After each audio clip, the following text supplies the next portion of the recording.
about it.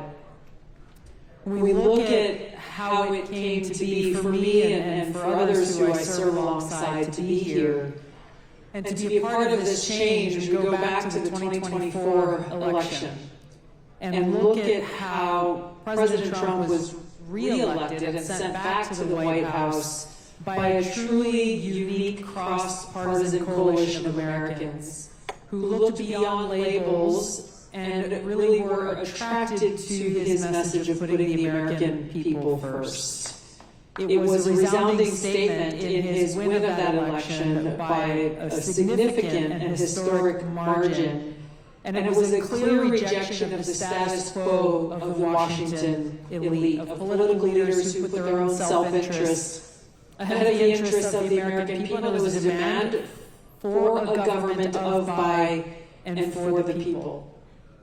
So here we are, about 7 to 8 months into this administration. President Trump has wasted no time in challenging this system, this broken system in Washington, and striking at its very root, delivering results for the American people to make our nation more safe, secure, prosperous, and free. I have the privilege of serving as America's 8th Director of National Intelligence, and President Trump has entrusted in me the mission and responsibility of overseeing the intelligence community, this sprawling network of agencies and entities that are charged with the task of providing timely and objective intelligence to the President and policymakers, free from politicization. Unfortunately, in my short 10 years here so far, we have already seen too many examples of politicization and weaponization of intelligence throughout our country's history. We look at where we are now. Over the last several weeks, we've declassified and released documents that expose how President Obama and leaders in the intelligence community knowingly manufactured a false intelligence document after the 2016 election was done, after the American people said, no, we want Donald Trump to go and be our commander-in-chief, not Hillary Clinton. And this manufactured document alleged that Russia aspired to help President Trump win the election with the aim of undermining his presidency and usurping the will and the voices of the American people who sent Trump to the White House. You look at some of the very same leaders who led this manufactured intelligence document, like James Clapper, also had a very direct hand in manufacturing intelligence on the weapons of mass destruction, the alleged weapons of mass destruction in Iraq to support George W. Bush's regime change war in Iraq. For me to be here as 8th Director of National Intelligence and uncover how James Clapper and others like John Brennan manufactured intelligence to try to undermine President Trump's administration and presidency and the voices of the American people, and then go back to the founding of the Office of the Director of National Intelligence that came about as a result of the terrorist attack on 9/11 and the manufacturing of intelligence to support the regime change war in Iraq that George Bush led, is an interesting bookend where we find ourselves still dealing with these same issues of politicization and weaponization of intelligence.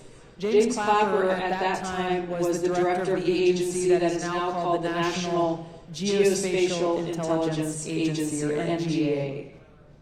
And he wrote in his book about how Vice President Dick Cheney was pushing for intelligence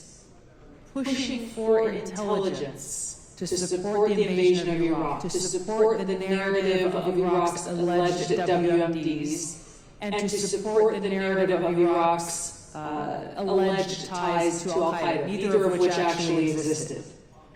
So in response to this, James Clapper ordered his agency to create images that Colin Powell then went on to use to support their alleged WMD narrative. And in James Clapper's words, we were, quote, so eager to help that we found what wasn't really there, end of quote.